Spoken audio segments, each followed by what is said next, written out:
Mga farmers, agap akong nagbisita dito ng aking palayan. Yung aking 2.2 na area dito. Agap akong nagpa pawis dito mga farmers.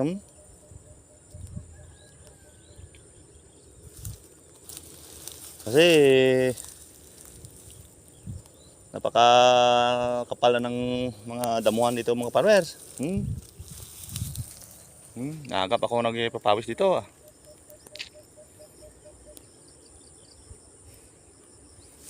Saka ito na yung aking palay dito na 2.2 area mga farmers. Yung ating inbred na variety RC222.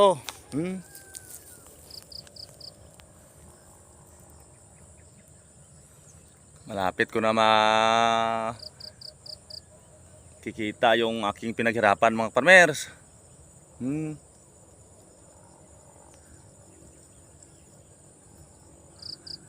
Yan kasi yung kasabihan mga farmers, pag may itinanim may anihin.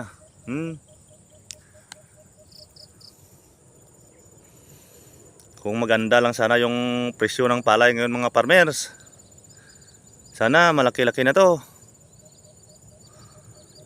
Kaso mababa ang presyo ng palay ngayon mga farmers kahit saan.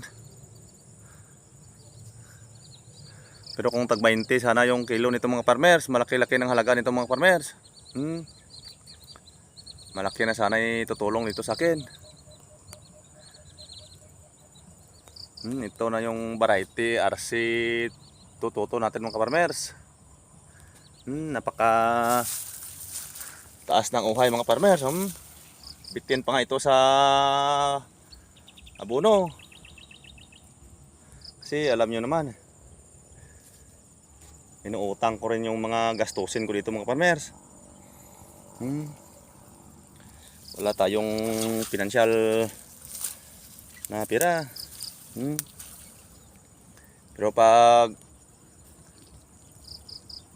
magandang pag-asikaso dito mga farmers at saka yung financial importante. Ang pag-asikaso mga farmers insakto, pero yung pag-apply ng mga chemical nito mga farmers medyo bitin. Sana kung may pera tayo, mga mamahaling abono yung ating apply dito, mga mamahaling pangpataba. Kaso wala mga farmers.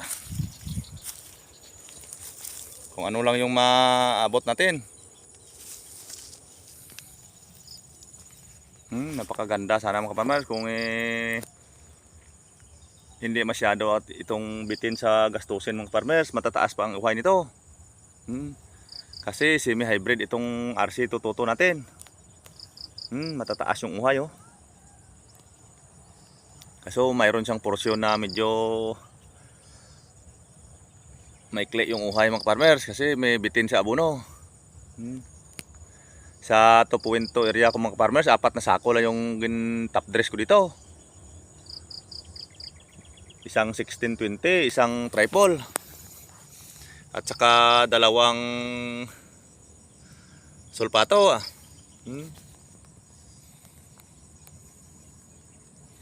Hindi kasi tayo makabili ng mamahaling abono mga farmers.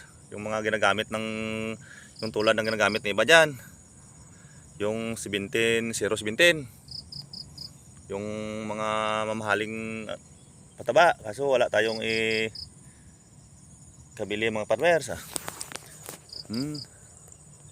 Kung gaano lang yung ibibigay sa atin ng Panginoon, ganun lang. Wala na tayong magawa.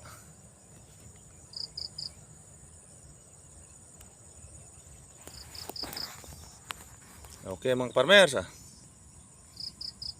inuulit ko sa mga solid supporters ko dyan, at saka sa mga bago kong followers dyan, maraming salamat sa inyong lahat. Shout out sa inyong lahat. Sipag lang tayo mga ka-farmers, mga ka-idol.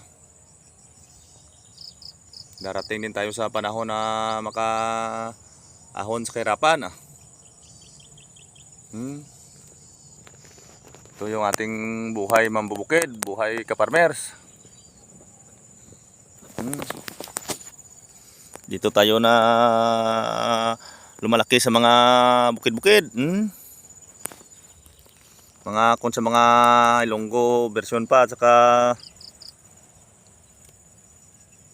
Bisaya version. Kaya talon. Kasi dito tayo lumalaki sa bukid, sa talon. Okay mga farmers. Inuulit ko, maraming salamat sa inyong lahat. God bless all. Bye bye.